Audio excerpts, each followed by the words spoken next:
जो भी तू चाहे बना दे मुझे, मेरी मर्जी नहीं तेरी मर्जी प्रभु। मेरे विचारों को तू बदल, मेरे सोचों को तू बदल, मेरे विचारों को तू बदल, मेरी सोचों को तू बदल। Good morning, praise the Lord. दिन की शुरुआत परमेश्वर के वचन के साथ मैं पास्टर राजकुमार आप सब प्रिय भाई बहनों का इस प्रातःकालीन वचन मनन में स्वागत करता हूं। आज मेरी प्रार्थना है परमेश्वर अपने अद्भुत अनुग्रह से आपको भरे, और जैसा इस गीत में हमने गाया है, मेरे विचारों को तू बदल, मेरी सोचों को तू बदल। आज हम इस संसार में जब रहते हैं, हम हमेशा अपने जीवन में एक बदलाव की आशा करते हैं और हम चाहते हैं कि हमारा जीवन बदल जाए, और बहुत से लोग प्रार्थना करते हैं अपने जीवन के बदलाव के लिए। लेकिन परमेश्वर हमारे जीवन को बदलने से पहले हमारे विचारों को बदलना चाहता है। वो हमारी परिस्थितियों को बाद में बदलता है, परंतु पहले हमारे थॉट प्रोसेस को, हमारी सोच की प्रक्रिया को बदलना चाहता है। रोमियो की पुस्तक 12 अध्याय उसके 2 वचन में हम इस प्रकार पढ़ते हैं, और इस संसार के सदृश ना बनो, परंतु तुम्हारी बुद्धि के नए हो जाने से तुम्हारा चाल चलन भी बदलता जाए, जिससे तुम परमेश्वर की भली और भावती और सिद्ध इच्छा अनुभव से मालूम करते रहो। देखिएगा, हम जो सोचते हैं, हम जो विचार करते हैं, जो हमारे दिमाग में आता है, उसी के द्वारा हमारे जीवन के निर्णय होते हैं। वही हमारे व्यवहार को प्रकट करता है। हम जो कार्य करते हैं वो हमारी सोचों पर आधारित होता है। तो सोच लीजिए, अगर आप गलत विचार कर रहे हैं तो आपका कार्य भी गलत होगा, और अगर आप सही विचार कर रहे हैं तो आपके कार्य भी सही होंगे।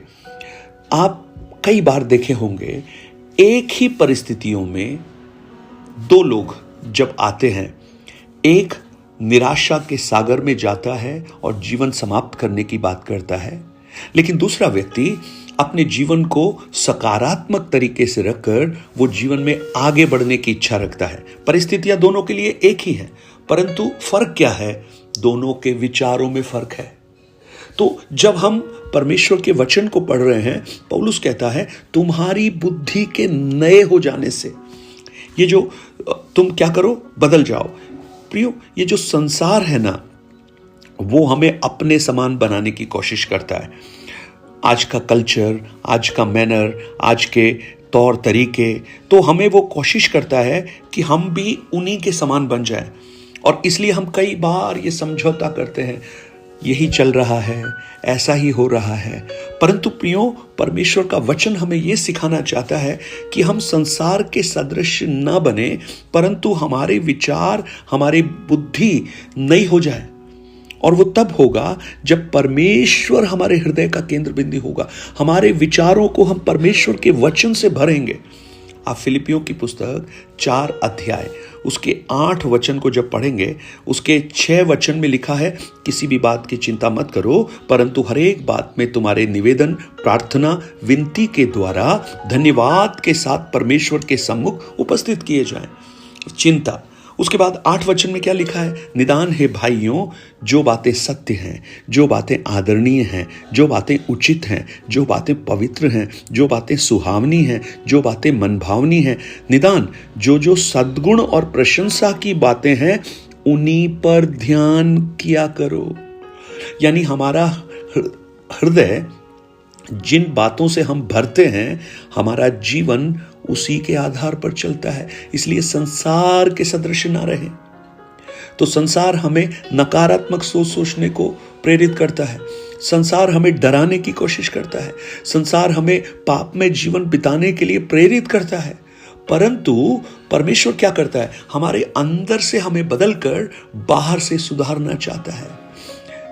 अगर हम कंफर्म हो जाते हैं, अगर हम उस बाहरी दबाव में अपने आप को उसी के समान बदल देते हैं, तो इसका अर्थ क्या है? हम संसार के जैसे बन गए बाहरी दबाव में। परंतु अगर हमारे अंदर एक परिवर्तन हो रहा है तो हमारा वो परिवर्तन बाहर भी दिखाई देता है और बाहर की चीजें हम पर असर नहीं डालती हैं। इसीलिए हमारे मन को बदलना बहुत जरूरी है। और मन के बारे में लिखा है, मन ही सब बातों में सबसे बड़ी बुरी चीज है।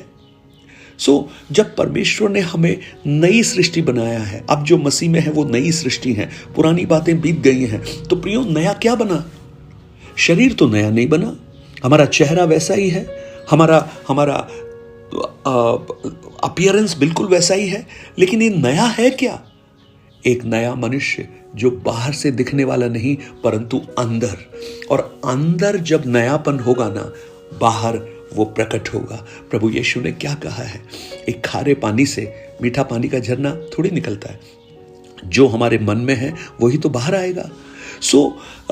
हमें अपने आप को परमेश्वर के वचन से भरना है, हमें प्रार्थना में अपने आप को भरना है, आराधना में भरना है, हमें अपने आप को परमेश्वरीय लोगों की संगति के साथ रखना है। और जब हम ऐसा करते हैं, हमारा जीवन एक बदलाव की प्रक्रिया से गुजरना शुरू करता है। और वो मेटामॉर्फोसिस जिसको हम बोलते हैं कि किस प्रकार एक गंदा सा दिखने वाला कीड़ा किस प्रकार एक खूबसूरत तितली में परिवर्तित हो जाता है, वो हमारे जीवन में प्रकट होना शुरू होता है। यीशु मसीह यूहन्ना 8:32 में लिखते हैं, बताते हैं, तुम सत्य को जानोगे और सत्य तुम्हें स्वतंत्र करेगा। Praise the Lord. शैतान हमें बोलेगा कि तुम अच्छे नहीं हो, तुम में कुछ परिवर्तन नहीं हो सकता, परंतु परमेश्वर का वचन हमें क्या सिखाएगा? आप चुने हुए हो, आप प्यार किए गए हो, आप सब कुछ बदल सकते हो। तो ये जो विचार है ना, ये आप आने से रोक नहीं सकते, पर आप उन्हें अपने हृदय में बने रहने से जरूर रोक सकते हैं। Praise the Lord. इसलिए संत पौलुस 2 कुरिन्ती 10:5 में क्या कहता है? हर एक उन ऊंची बातों को और कल्पनाओं को जो परमेश्वर की पहचान के विरोध में उठती हैं, उनका मैं खंडन करता हूं। आप अपने मस्तिष्क को उनसे मत भरिए, गंदगी से मत भरिए, अपने आपको इसमें नियंत्रण रखना पड़ेगा। और आप ये प्रभु से पूछिए, ये जो विचार है, ये जो कार्य है, ये क्या परमेश्वर की ओर से है? क्या मेरे विश्वास को ये मजबूत करता है या कमजोर करता है? आपकी दोस्ती, आपके कार्य, आपका तौर तरीका, आपका लेन देन, आप जो कुछ करते हैं उन सब में एक नयापन आपके जीवन में प्रकट हो। और जब ऐसा होगा ना, आपका जीवन बदलना शुरू हो जाएगा और आप परमेश्वर की सिद्ध इच्छा में चलना शुरू करेंगे। उस धन्य मनुष्य के बारे में जब आप भजन संहिता 1 पढ़ते हैं, वहां यही तो लिखा है। देखिए, एक दूसरे को वचन कितनी अच्छी तरह से सपोर्ट करते हैं। भजन संहिता 1 को जब पढ़ते हैं, क्या लिखा है वहां पर? एक धर्मी पुरुष के बारे में लिखा है, वो ना तो दुष्टों की युक्ति पर चलता है, न पापियों के मार्ग में खड़ा होता है, और ना ठट्ठा करने वालों की मंडली में बैठता है, परंतु वो क्या करता है?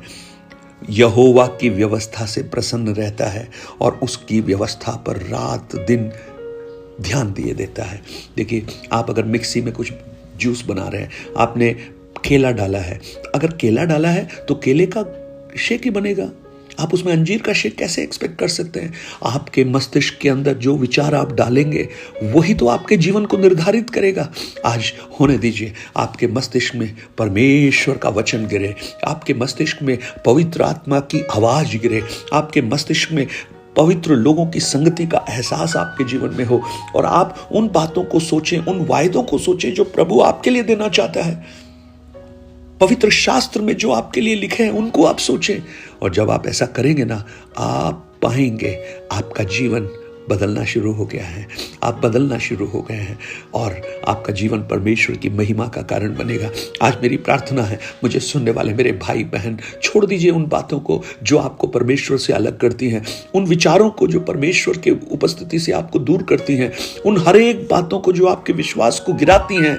हम सांसारिक नहीं हैं, हम परमेश्वर के लोग हैं, हम चुना हुआ पदधारी राजवंश हैं, हम राजकीय पदधारी हैं, हमें जय के लिए बुलाया गया है, हम परमेश्वर की संतान हैं, हम साधारण लोग नहीं हैं। इसलिए ये विश्वास रखिए कि आपका जीवन आपके विचारों पर निर्भर करता है। और पौलुस आज प्रातःकाल हमें ये सिखाना चाहता है, इस संसार के सदृश ना बनो, यानी जो वो सोचते हैं वैसा मत सोचो, लेकिन बुद्धि के नए हो जाने से चाल चलन बदलता जाए। थोड़ा समय जब आप अध्ययन करेंगे ना, आपने देखा है ज्ञान कैसे लोगों को बदल देता है, तो परमेश्वरीय ज्ञान लोगों को पूरी तौर से बदल देता है, आध्यात्मिक रूप से बदल देता है। और वही प्रभु हमसे चाहते हैं। स्वर्गीय पिता, धन्यवाद। हमारे विचारों को बदल, हमारे थॉट को, हमारी सोच को बदल, हमारे मस्तिष्क को आपके प्रेम से, आपके वचन से, आपके वायदों से, आपकी उन बातों से जो आप हमारे अंदर डालना चाहते हैं उनसे भर प्रभु। संसार की बुराइयां, पाप, अपराध, नकारात्मकताएं नहीं, लेकिन आपके स्वर्ग की बातों से हमें भर, यीशु के नाम से, आमीन आमीन। God bless you. परमेश्वर आपको बहुत आशीष दे। अगर आप इन वचनों के द्वारा आशीषित हैं और आप चाहते हैं कि और भी आशीषित हों, तो आप इन वचनों को औरों तक पहुंचा सकते हैं। और अगर आप चाहते हैं, आपकी कोई प्रार्थना निवेदन है जो आप हम तक पहुंचाना चाहते हैं, या कोई गवाहियां हैं जो इन वचनों के सुनने के द्वारा आपने पाई हैं, तो आप वो हमसे शेयर कर सकते हैं 9829037837 पर। प्रभु आपको बहुत आशीष दे। आप इस सेवकाई के लिए प्रार्थना कीजिए कि परमेश्वर का वचन हर एक व्यक्ति जीवनों को रूपांतरित करे और बहुतों के लिए आत्मिक उन्नति का कारण बने। God bless you. Have a blessed day.